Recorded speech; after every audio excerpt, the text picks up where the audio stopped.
Okay, folks, ready for another deep dive. Today we are tackling something that I think affects pretty much all of us as we, rack up the years. You hit a certain age and suddenly things just don't feel as effortless as they used to. Yeah, Yeah, and opening yeah. that jar of pickles, that takes like superhuman strength all of a sudden. I know exactly what you mean. We joke about it, but there really is something to that feeling. And it turns out a lot of what we just chalk up to getting older is actually tied to a specific biological process. Interesting. It's called sarcopenia. Sarcopenia. Sarcopenia, and it's essentially age-related muscle loss. Okay. And get this, the research shows that after age 50, we start losing about 1% of our muscle mass every single year. 1%. Well, that doesn't sound too terrible. Well, 1% might not seem like much, but think about it. Over a decade, that adds up to 10% of muscle mass gone. And it's not just about feeling weaker either. This loss of muscle can have some pretty serious consequences. Yeah, I imagine so. I know as we get older, falls become a much bigger concern. Absolutely falls fractures, and it increases the risk of frailty overall. And sadly, it can even contribute to premature death. But the good news is we're not powerless against this. Yeah. We can actually do a lot to maintain our muscle mass and strength as we age. Okay, that's good to hear. So what's the secret? What can we do to fight back against this sarcopenia thing? Well, the first line of defense is protein. Protein, really? I actually thought I was always under the impression that as we got older, we were supposed to ease up on the protein. Yeah, that's a common misconception, actually. For years, the standard advice was to aim for zero point 0.8 grams of protein per kilogram of body weight. But more recent research is showing that that's probably too low for most people, especially as we get older. Interesting. So how much protein should we actually be getting then? Well, the current recommendations suggest aiming for 1.2 to 1.6 grams per kilogram of body weight. Okay. And you can even go up to 2 grams if you're actively trying to build muscle or lose fat while maintaining strength. Okay. That's good to know, but I got to ask, does this mean I need to start just eating steak and eggs for every meal? Not necessarily. We'll talk about plant-based options in a bit, but first there's another crucial piece to this puzzle. Exercise. Yeah, of course. I had a feeling you were going to say that. But does exercise really make that much of a difference when you're older? It absolutely does. What happens is as we age, our bodies become less efficient at using protein to build muscle. It's like our muscles get a bit pickier about their fuel source. Hmm. And this is called anabolic resistance. Anabolic resistant. Yeah. And what that means is that older adults actually need more protein per meal to stimulate muscle growth. So it's like a double whammy. We're naturally losing muscle as we age. And then on top of that, our bodies become less efficient at using protein to build it back up. Yeah, exactly. It's a bit of an uphill battle, but here's the good news.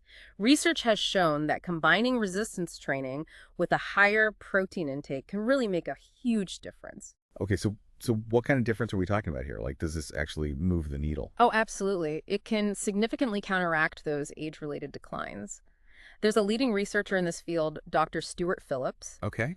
and his research found that people who combined resistance training with higher protein intake, they saw a 27% greater increase in muscle mass Wow. and a 10% boost in strength compared to those who just exercised alone. That's amazing. 27% muscle mass increase. That's huge. So I guess what we're talking about here is not just, vanity muscles and looking good. It's really about functionality and independence and, preventing those falls and fractures that we talked about. Exactly. It's about staying healthy and active and maintaining your quality of life as you age. And muscle isn't just about strength either. It plays a role in our metabolism. Right. It helps regulate blood sugar and it even improves our bone density. So it really is an investment in long-term health and well-being. Okay. Well, I have to bring up the elephant in the room here. Oh. I know there are a lot of people who are concerned about high protein diets.